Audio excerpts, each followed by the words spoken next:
see you in a ponytail, it's coming off. Okay? Oh? What? No, you can't pierce your ear, left or right side. I don't care. You will not look like a goddamn queer. I've seen you. Even if you are one. Oh, it's not funny anymore.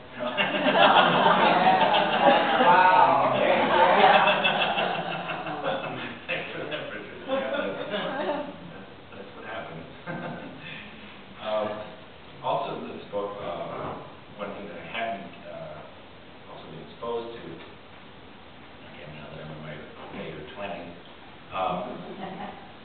there was witnessing a lot of the older generation of relatives pass on or get really old, and there was a kind of a different kind of loss, a different context of loss. It wasn't sort of the loss that I inherited from my parents, thinking about Cuba and all this sort of loss that was not that tangible. This is a very tangible kind of loss. And so the last movement in the book had several portraits or tributes to some of these characters and some of these people in my family. And one of them is my dear Puchar, who I just madly in love with when I was a little kid. Just couldn't get enough of her. Like that great man. Wonderful. He always wanted to go to their house. Unspoken elegy for dear Puchar. I arrived with a box of guava pastelitos, a dozen red carnations, and a handful of memories at her door. The half-moons of her French manicures, how she spoke, blowing out cigarette smoke, her words leaving her mouth as ghosts. The music of her nicknames, Pucha, Puchita, Pucha, Puchita. I kiss her a hello, and she slaps me hard against my arm. Cabrón, too handsome to visit your tia, eh? She laughs, pulls me inside her efficiency. A place I thought I had forgotten comes back to life with wafts of Gina Day and Hansel. The same calendar from Farmacia Leon with scenes of old Havana on the wall. The same peppermints in a crystal dish, and her wearing a papery housecoat, sneakers with pantyhose, just like she wore those summer mornings. She'd walk me down to the beach along First Street, past the washed-out pinks and blues of the Art Deco hotels, standing like old toys. The retirees lined across the verandas like seagulls peering into the horizon. The mango popsicles from the bodeguita, from the pier she told me was once a bridge to Cuba, have all vanished. I ask how she's feeling, but we agree not to talk about that today. But we both know why I've come to see her. In a few months, maybe weeks, her lungs will fill up again, and her heart will stop for good.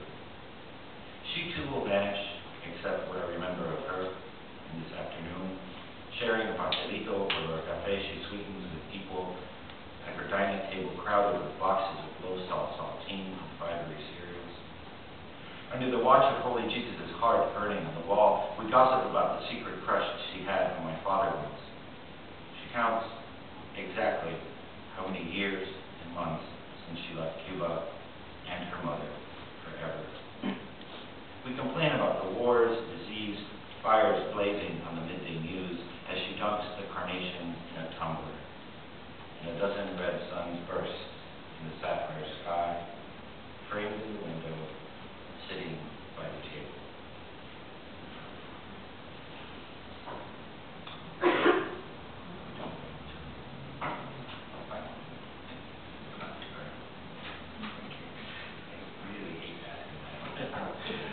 Let me read a couple more, just one short one, and we'll end. One of those relatives, of course, is the aging of my mother, and she figured very prominently to this last section, especially in terms of loss. She left every single aunt, uncle, every single cousin, everybody that she ever knew on her side of the family in Cuba in 1968 to follow her husband, my father. And never, at that time, never really knowing if we were going to see them again. And it's something that my brother and I have always sort of admired, that incredible courage and how she was able to do that and survive. And this poem is about her survival in some ways. I've gotten to that point where suddenly your parents don't kind of need you. They're like, you're bugging me. Instead of them bugging them, instead of them bugging you.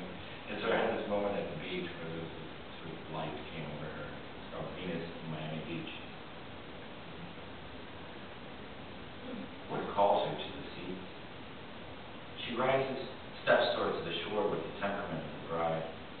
Her shadow, a long train pulled across the sand behind her, parting a flock of seagulls screeching away to the wind.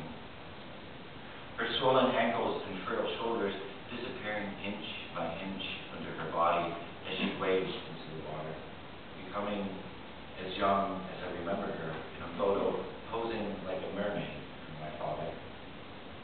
Once as gorgeous as her name, Asa. Once a girl chasing fireflies who hadn't lost her home and country, sisters and husbands.